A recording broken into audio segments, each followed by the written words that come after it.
के लेक्चर में हम डिस्कस करने जा रहे हैं मैथमेटिकल फिजिक्स के ही टॉपिक डिफरेंशियल इक्वेशंस के बारे में। Linear second order differential equation, order is 2, degree is 1। Homogeneous equation, constant coefficient d2y by dx square plus p dy by dx plus qy is equals to 0। P Q is a constant coefficients, D by D x को हम D put करते हैं, D two by D x square को D square put करते हैं। Equation first become D square Y plus p D Y plus Q Y is equals to 0। d square y plus pd plus q into में y is equals to 0 and auxiliary equations become d square plus pd plus q is equals to 0. d1 d2 are the two solution of auxiliary equations. Depending upon d1 and d2 there will be the different frame of solution. d1 and d2 with the real and unequal. जब real और unequal हैं तो solution क्या होगा, y is equals to c1 e d1x plus c2 e d2x. Second में क्या है, d1 and d2 जब रियल एंड इक्वल हैं तो y1 is equals to c1 e raise to power d1x plus c2x e raise to the power d2x। जब d1 और d2 complex numbers हैं तो सोल्यूशन आएगा y is equals to c1 e d2x plus c2 e raise to the power d2x। d1 and d2 complex conjugate of each other हैं तो d1 and d2 is equals to alpha plus minus iota beta आ जाएंगे। y is equals to e raise to power alpha x into में a cos beta x plus b sine beta x। जब क्या है d1 and d2 irrational numbers हैं तो solution आएगा d1 क्या आ जाएगा a plus root of b plus d2 आ जाएगा a minus root b। Solution क्या आएगा y equals to e raise to power ax into में क्या आ जाएगा c1 cos hyperbolic root of bx plus c2 sine hyperbolic root bx। तो ये टेबल की फॉर्म में हमने समझाया कि कैसे हमारे पास d1 एंड d2 क्या है, रियल है अनइक्वल है, तो उसके सोल्यूशंस क्या होंगे। ठीक है, नेक्स्ट अगर हमारे पास आता है कोई एग्जांपल से अगर हम समझते हैं, ठीक है, एग्जांपल है d2y by D x square minus of 5 dy by D x plus 6y is equals to 0। तो ये सेकेंड ऑर्डर होमोजेनियस इक्वेशन है विद एज कांस्टेंट कोएफिशिएंट्स। तो हम dy बाई डी एक्स को पुट कर देंगे d and d2 by D x square को put कर देंगे d स्क्वायर। तो रिड्यूस होने के बाद हमारे पास इक्वेशन इस टाइप की आ जाएगी, D square Y minus of 5dy plus 6y is equals to 0 and D square minus 5d plus 6 into में y is equals to 0। Auxiliary equation लिखते हैं, D square minus 5d plus 6 is 0। इसके factor बना लेते हैं, D square minus 3d minus of 2d plus 6 is 0। d into में d minus 3 minus of 2d minus 3 is equals to 0। तो d की value आ गई 2 और 3, रियल हैं और अनइक्वल हैं तो सोल्यूशन आएगा y is equals to c1 e raise to power d1x plus c2 e raise to the power d2x। So y is equals to c1 e raise to power 2x plus c2 e raise to power 3x। This is required solution. Second example से समझते हैं, d2y by D x square minus of 2 dy by D x plus Y equals to 0। वहीं dy by D x को हमने d put कर दिया, d2 by D x square को d square put कर दिया, देन हमारे पास इक्वेशन आ गई। उसके बाद एक्सिलरी इक्वेशन लिख ली, फिर उसके बाद हमने उसके फैक्टर्स बनाए, देन d की वैल्यू आ गई 1 एंड 1। ये रियल और इक्वल हैं तो सोल्यूशन हम इस टाइप से लिखेंगे, y equals to c1 plus c2x e raise to power dx। y equals to c1 plus c2x e raise to power x हो जाएगा। नेक्स्ट एग्जाम्पल है d2y by D x square plus 2 dy by D x plus 4y is equals to 0। वहीं d by D x को हम d put करें, d2 by D x square को हम d square put करेंगे।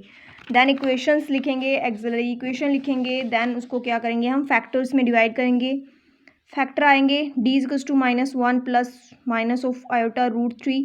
Complex conjugate numbers हैं तो y is equals to e raise पर alpha x c1 cos beta x plus c2 sine beta x। Solution आ गया, put करेंगे इसमें हम d की वैल्यू को d1 और d2। y is equals to e raise पर minus of x c1 of cos root 3x plus c2 of sine root 3x। अगर हमारे पास कोई नॉन होमोजीनियस इक्वेशन है तो हमारे पास कांस्टेंट कोफिशिएंट आएंगे, ठीक है, d2y by D x square and plus p dy by D x plus qy is equals to r। p and q is the constant coefficients तो y is equals to auxiliary equation plus y of pi। ठीक है, d by D x को d put करेंगे, d2 by D x square को d square put करेंगे, then d square plus pd plus q into y is equals to r। F D क्या आ जाएगी, D square plus p D plus q. अब हमारे पास particular integral निकालना है, कैसे निकालेंगे, हमारे पास जब आर एक्स क्या होगा, हमारे पास ई एक्स होगा, ठीक है, आर एक्स ई एक्स होगा तो पी आई इंटीग्रेशन यानी कि particular integrals 1 by F D e raise to power a x हो जाएगा। डी को हम क्या पुट करेंगे, ए पुट करेंगे, तो पर्टिकुलर इंटीग्रल्स हमारे पास e raise to power x divided by f of a. जब एफ ऑफ ए 0 हो जाएगा तो पर्टिकुलर इंटीग्रल्स एक्स आगे आ जाएगा e raise to power a x और नीचे वाले का क्या हो जाएगा, डेरिवेटिव हो जाएगा एफ डैश ए। तो f dash a is derivative of f d. If f dash a 0 हो जाएगा तो दोबारा से क्या आएगा, पर्टिकुलर इंटीग्रल एक्स स्क्वायर यानी कि एक और एक्स से मल्टीप्लाई हो जाएगा, x square e raise to power a x divided by f double dash a. F double dash is a double derivative of f d. जब r of x cos a x है, sine a x है, तब हमारे पास particular integral आएगा 1/f(d²) sign a x square. तो हम क्या करेंगे, डी स्क्र को हम पुट कर देंगे -(a²). पर्टिकुलर इंटीग्रल हमारे पास आ जाएगा sine a x f(-a²). Particular integral cos of a x f(d²).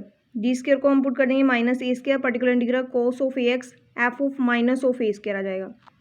जब f(-a²) 0 होगा तो पर्टिकुलर इंटीग्रल का क्या आ जाएगा, x आगे आ जाएगा, साइन ए एक्स नीचे वाले का डेरिवेटिव हो जाएगा f'-a²। जब f'-a² 0 हो जाएगा तो एक और x से मल्टीप्लाई, पर्टिकुलर इंटीग्रल हो जाएगा x² sine a x divided by f'-a²। R x अगर हमारे पास पोलिनोमियल ऑफ x में है तो particular integral x⁴n f(d) expand 1/f(d) using the binomial expansion. d = d/x। ठीक है, आर एक्स की वैल्यू आ जाएगी e⁻x ax f(i)(x). Particular integral आ जाएगा e⁻ax phi(x) divided by f(d). e⁻ax बाहर आ गया 1/f(d + a) एंड phi(x). अगर phi(x) divided by d + a है तो इसको लिखने का रिप्रेजेंट करने का तरीका है e⁻−ax integration of e⁻ax phi(x) dx। दूसरा है 1/d - a phi(x) है, तो e⁻ax integration of e⁻−ax phi(x) dx हो जाएगा। एक एग्जाम्पल से समझते हैं, d2y/dx² + 6 dy/dx + 9y = e⁻3x। तो हम लिखेंगे dy/dx को d पुट कर दिया, d2/dx² को d² पुट कर दिया, d² + 6d + 9y = e⁻3x। Axillary equations f(d) = d² + 6d + 9, d² + 6d + 9 is 0 and then factor बना लिया, d = 3 माइनस का 3 आ गया, तो d की वैल्यू क्या आ गई, 2 माइनस के 3 आ गए। एक्सिलरी सोल्यूशन हम लिखना चाहते हैं, सोल्यूशन कैसे लिखेंगे, y axillary = c1 + c2 e⁻3x। Particular integral 1/f(d) e⁻3x हो जाएगा, और हमें पता था कि f(d) था d² + 6d + 9 था, तो ये कर दिया। पर्टिकुलर इंटीग्रल आ गया 1/d² + 6d + 9 e⁻3x आ गया, और हमें d की वैल्यू पता थी 3 है, पुट कर दी, देन सॉल्व कर ली, तो पर्टिकुलर इंटीग्रल आ गया e⁻3x divided by 36। y complete लिखना है, y axillary equation plus y particular integral, तो सॉल्यूशन लिखेंगे y = c1 + c2x e⁻3x and plus e⁻3x divided by 36। Next example से समझते हैं, d2y/dx² -(dy/dx - 2y = sin 2x।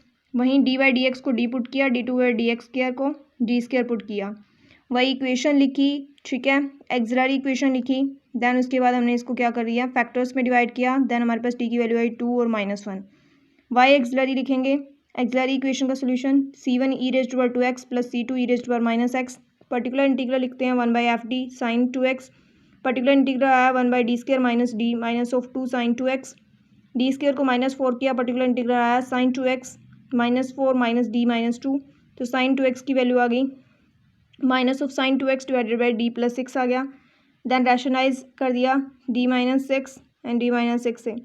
ठीक है, उसके बाद हमारे पास पर्टिकुलर इंटीग्रल्स हमारे पास आ गया -d - 6 sin 2x divided by d² - 36, d² को -3 पुट किया, देन हमारे पास क्या आया, पर्टिकुलर इंटीग्रल क्या आ जाएगा हमारे पास, सॉल्व करने के बाद 1/40 d sin 2x -6/40 sin 2x।